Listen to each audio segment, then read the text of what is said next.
Hi, I'm Johnny Stroud, owner of Sake Nomi. Sake Nomi means sake only. The phrase Sake Nomi also is kind of a slang for someone who likes to drink. So we wanted to have a place where we specialized in sake for people that like to drink sake. I initially went to Japan about 30 years ago, 1988. I wanted to see what it was about. I didn't have a background in Japanese. I didn't really know anything about the culture, the history or anything, or the language. And I had an opportunity to go there. I found a job teaching in junior high school.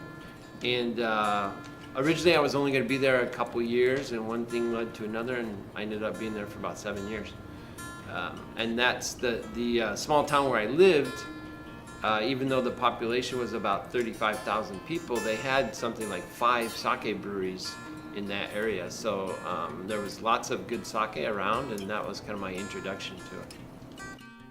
We've been open for almost 11 years now. So for a couple years before that, my wife and I had been thinking about trying to import something from Japan. And we ended up thinking about sake and thinking how much we liked it and how great it would be to introduce other people to it. We didn't really know that much about the industry, but we figured that there must be many small breweries that people didn't know about, kind of like the microbreweries for beer here in the States. So the more we researched it, the more we found out that, yeah, there are a lot of really great small places that, yeah, maybe not a lot of people know about. Finding financing, figuring out what licenses we needed,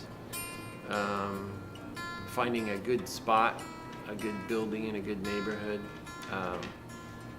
All those things were potentially troublesome, but we were kind of naive, I think. We didn't really know what we were getting into, and we were really determined to try to make our shop a reality before someone else did something similar and maybe didn't stay true to the brewing traditions and kind of treat the industry with the respect we thought it deserves. What we're trying to do in general is kind of demystify sake. So we want to make sake approachable. A lot of people, I think, are a little intimidated by it sometimes, especially if they can't read the labels or they can't maybe pronounce the name of the sake.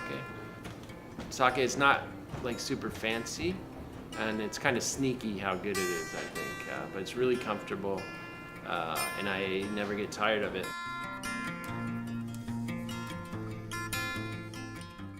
So the other night when we opened the bottle and had a little bit, and I thought, wow, now I remember why I love this sake so much.